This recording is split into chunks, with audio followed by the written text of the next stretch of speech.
ช้บ้วนใช้จัวชายตัวต้นในจุดตัวเลยลู่อีหานใจลูกตัวหลบของคือก็ติดตามตีหนุ่มงัวมาทางเตาผู้คือหูขี้ผู้ตรงเรารถเลยตัวยุนเจลูกหลานลูกเติร์ตัวปวดตัวปวดขาเจอในหัวหมดเลยตัวเตะตัวเป้จังไม่ที่ยิงส่งเราปวดจางปวดตรงจางปวดตัวจางปวดขาผู้ตัวไม่รถเลยเจ้าสิงต่อสิงนี่มาตรงซื้อเลยปวดจอดลูกปวดตัวเราเมื่อก่อนจำจะรู้ว่ามันดีเมื่อก่อนต้นจะรู้ว่ามันตายตอนนี้โดนรถเลยแล้วก็มีก็สามของที่แน่ไม่เกิดจุดที่ต้องถึงจังไม่ย้อยจับหูทีละไม่ตัวทีละไม่ตัวไม่งงจะต้องแต่ไม่จีต้องรู้แต่ไม่จะรู้วนถือโอ้บางคนถือก็รู้ถือรถเลยน้องบางคนถือเขาบางคนถือนี่น้องไม่ตกใจหมอไม่ตกตัวที่เรา接到消息話我係唔知道。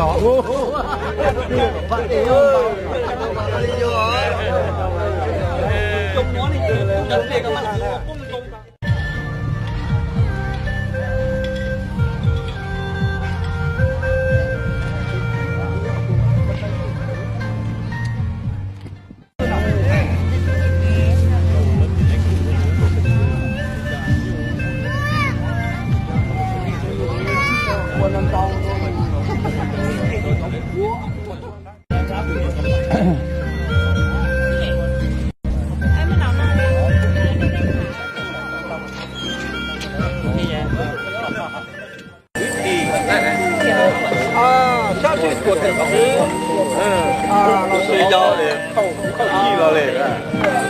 直落直昂直定直的高等。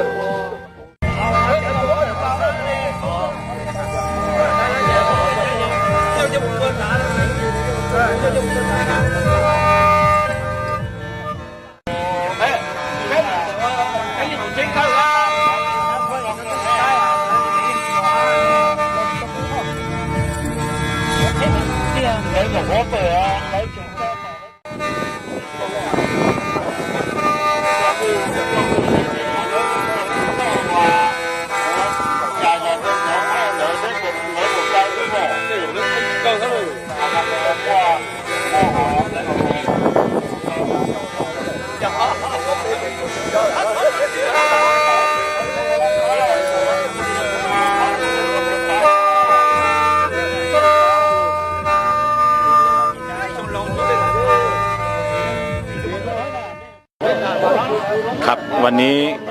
เป็นวันที่จางยิงซิเพื่อมาปกป้องรักษาดูแลพี่น้องที่มาเที่ยวปีใหม่มงในวันที่7ถึง13 มกราคม 2562 นี้เพื่อพี่น้องที่จะมาเที่ยวในงานปีใหม่ในครั้งนี้เพื่อปลอดภัยแล้วก็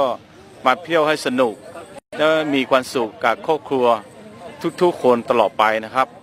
เราเลยวันนี้ต้องเลยมาตั้งกล่องปีใหม่1 วันเราต้องมาตั้งยิงเซเพื่อรักษาปกป้องพี่น้องประชาชนที่มาเที่ยวในงานปีใหม่ทุกๆปีที่เราจะเริ่มงานปีใหม่ก็เราจะตั้งยิงเซ1 วันเพื่อรักษาดูแลทรัพย์สินดูแลสุขภาพของพี่น้องที่มาเที่ยวในงานปีใหม่แต่ละปีครับก็ต้องทำพิธีให้นะครับก็ขอให้ทุกท่านมาเที่ยวอย่างมีสนุกและมีความสุขครับขอบคุณครับ